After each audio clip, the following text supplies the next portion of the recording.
A partir desse momento, estaremos transmitindo para a comunidade espírita de Ponte Nova e região, palestra realizada por Maria José Lisboa, com o tema Jesus no meu cotidiano, do grupo Irmão Fritz.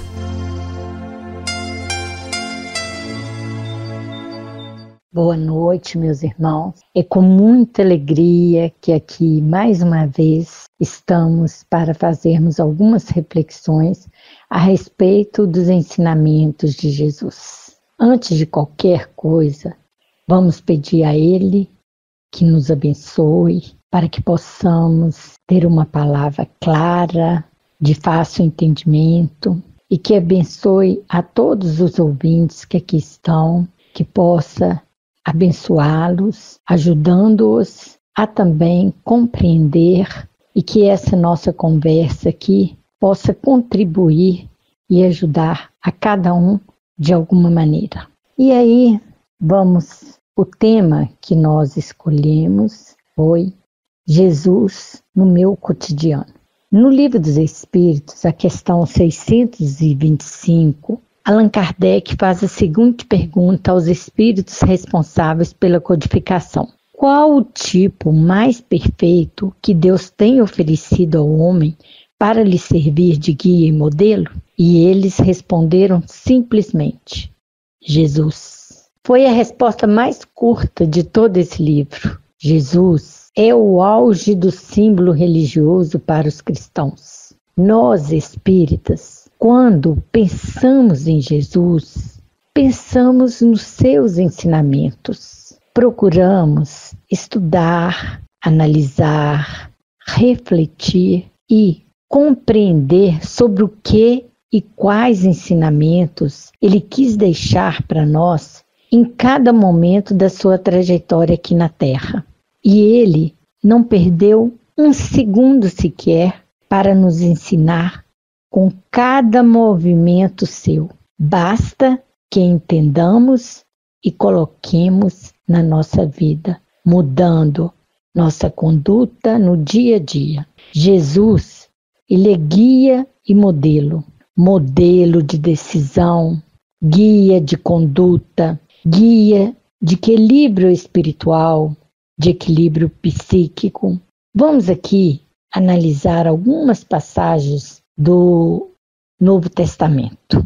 Uma passagem muito conhecida é da mulher adúltera. Jesus no Monte Sinai, aí quando a mulher é pega em adultério, e ela, somente ela, é levada a Jesus por várias pessoas enfurecidas, desequilibradas, atordoadas. De acordo com a lei civil, religiosa e até criminal da época, ela deveria ser apedrejada.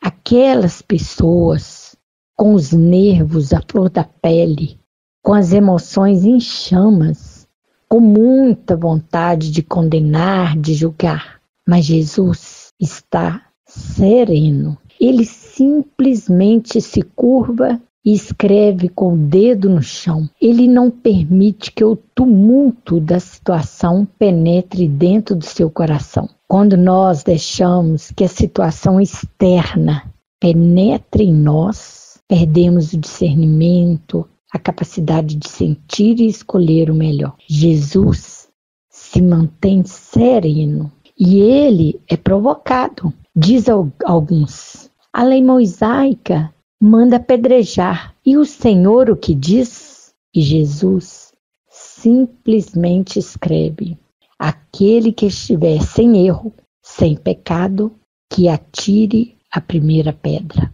E com a serenidade e autoridade moral de Jesus, todos vão se retirando um a um.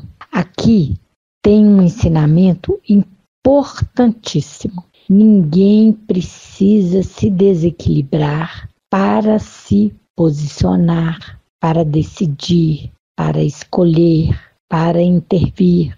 Precisamos aprender a deixar que a turbulência que está fora de nós continue fora de nós. Se deixarmos que ela entre em nós, não saberemos distinguir o que está dentro e e o que está fora vão se misturar dessa forma, aí não conseguiremos discernir, porque o tumulto se torna generalizado e nós aí perdemos a capacidade de raciocinar, de sentir, de escolher o melhor, aquilo que vai contribuir para o nosso progresso espiritual e para a nossa felicidade. Não há falta de posicionamento em Jesus, só não há posicionamento desequilibrado. E Jesus inteligentemente interviu. O único título que Jesus aceitou foi o de mestre. Em algum momento, alguém o chamou de mestre e ele respondeu: vós vos chamais de mestre e dizeis bem, porque eu o sou. Ele sempre agiu como mestre. Quem estiver sem um erro, que atire a primeira pedra. Qual de nós nunca perdeu a paciência? Qual de nós nunca desequilibrou? Qual de nós nunca disse algo que depois se arrependeu? Qual de nós nunca tomou uma decisão errada? Qual de nós nunca se excedeu? Qual de nós nunca errou na área afetiva? Posicionamento inteligente, firme, direto, sem perder a serenidade. Todos se retiram. Aí sobra apenas a mulher. E Jesus faz uma pergunta assim, bem óbvia. Onde estão teus acusadores? E ela responde, se foram. E ela, ali diante dele, aguardando o seu julgamento, e Jesus lhe diz, eu também não a julgo. Vai e não peques mais. Aqui, Jesus lhe deu um alerta, um conselho para que ela mude sua conduta. A tarefa do Cristo não é julgar, condenar, e sim salvar. Salvar é curar, corrigir, orientar, acolher, redirecionar. Salvar aqui não é da forma como muitos ainda acreditam, que é Ele fazer tudo por nós até o que compete a nós fazer. Vamos dar um exemplo para ficar mais claro. Quando um médico recebe um paciente em estado grave, ele não vai julgar o paciente, porque ele quer extirpar a doença. Depois que ele salvar, aí sim, ele vai orientar esse paciente. Aí ele vai dizer, você precisa mudar seus hábitos alimentares, por alimentos mais saudáveis, para exercícios físicos, etc, e vai orientar. Mas antes, ele recebe e vai cuidar desse paciente. Jesus nos ensinou a todo momento com os acontecimentos e a vida daquela época. E é bom compreendermos os ensinamentos de Jesus para conseguirmos segui-lo nos dias de hoje, vivendo e convivendo com a sociedade de hoje, que é diferente da época de Jesus. Então, a gente tem que contextualizar. No Evangelho segundo o Espiritismo, tem um capítulo, no capítulo 17, item 10, os Espíritos nos instruem de uma maneira muito clara. Vale a pena ler, gente. Muito a pena. Eu vou citar aqui, vou até ler alguns pequenos trechinhos e o título desse capítulo aí é O Homem no Mundo. Então eu vou ler só uma partezinha. Agora quem tiver a oportunidade de ler, leiam. Não creiais quem vos exortando é incentivando, encorajando, sem cessar a prece e a evocação mental, nós vos exortamos a viver uma vida mística que vos mantenha fora das leis da sociedade em que estáis condenados a viver. Então aqui eles estão falando, os Espíritos estão nos dizendo que eles às vezes incentivam sempre, encorajam a gente a fazer prece, a evocação mental, a cuidar da parte espiritual. Sempre eles fazem isso. Mas isso ele está falando que não é para a gente ficar só nessa vida mística, que nós precisamos viver aqui, na sociedade, seguindo as leis da sociedade também. Aí continua, não, vivei com os homens de vossa época, não choqueis nenhum daqueles com os quais vos encontrardes, sede alegres, sede felizes, mas da alegria que dá uma boa consciência, da felicidade do herdeiro do céu, contando os dias que o aproximam de sua herança. A virtude não consiste em tomar um aspecto severo, em repelir os prazeres que as vossas condições humanas permitem. A perfeição está inteiramente, como disse o Cristo, na prática da caridade absoluta, mas os deveres da caridade se estendem a todas as posições sociais, desde a menor até a maior. O homem que vivesse só não teria caridade a exercer.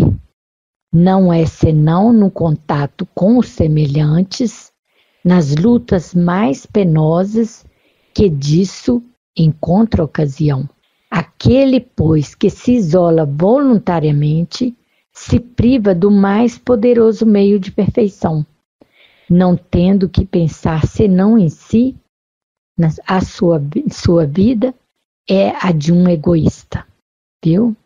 Então aqui eles estão dizendo que não é para a gente fugir da convivência, porque às vezes a gente acha que a convivência é difícil, mas ela nos faz crescer em todos os sentidos. E aí, na verdade, o que acontece? Se fosse para a gente viver somente a espiritualidade pura aqui na Terra, não era para a gente estar aqui, era para estar lá.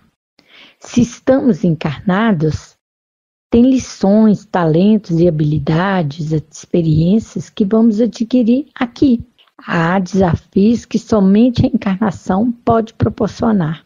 Não dá para fugir. Devemos trazer a espiritualidade para o nosso ambiente de trabalho, para a nossa casa, trazer espiritualidade para a nossa vida em qualquer lugar onde estivermos. Jesus nunca fugiu das pessoas, nunca fugiu dos problemas, nunca fugiu das dificuldades, nunca fugiu da vida como ela é. Sabemos que Jesus falava por parábolas, por metáforas. Tem um ensinamento também de Jesus que é muito mal compreendido e até mesmo criticado por muitos que não compreendem e às vezes ficam criticando, porque querem entender ao pé da letra. Eu vou dizer a seguinte passagem que Jesus diz: se alguém te bate na face, você dá outra. Então, o que nós fazemos? Interpretamos literalmente. Alguém nos dá um tapa no rosto, aí oferecemos o outro lado do rosto para que bata nele também. Aí muitos, dizem até com ar de deboche, é para que fique um parzinho. Vamos entender o que Jesus quis dizer nessa frase. Se alguém te mostra a face da violência, dê a outra para ele. Mostre a face da paz. Se alguém chega com uma fala agressiva, chega com uma fala compassiva.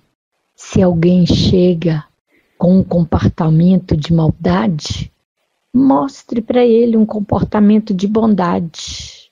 Essa é a outra face.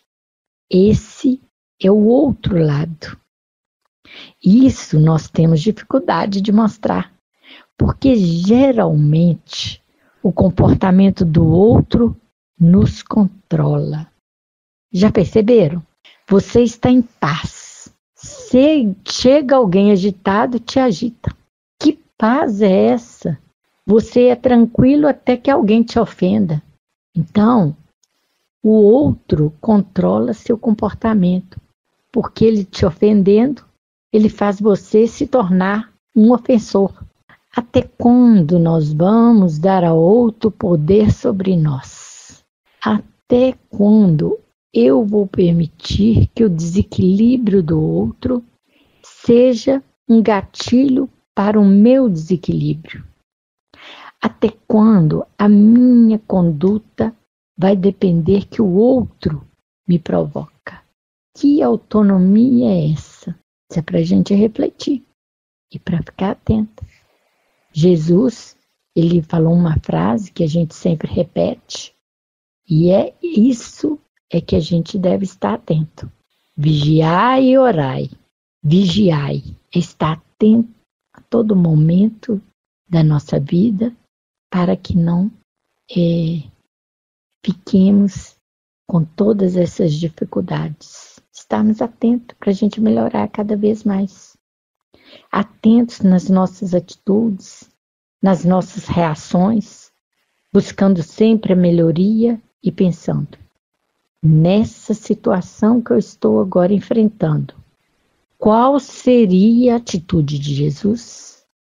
E é bom que procuremos fazer sempre o nosso melhor, para que realmente a gente sinta a paz, a tranquilidade, porque nós estamos nos esforçando para fazer sempre o nosso melhor, o nosso mais elevado no momento que a gente dá conta de fazer. E é essa mensagem que nós trouxemos hoje para todos os ouvintes que aqui tiveram a paciência de estar até agora no momento nos ouvindo. Que Jesus continue abençoando a cada um de nós. Que assim seja.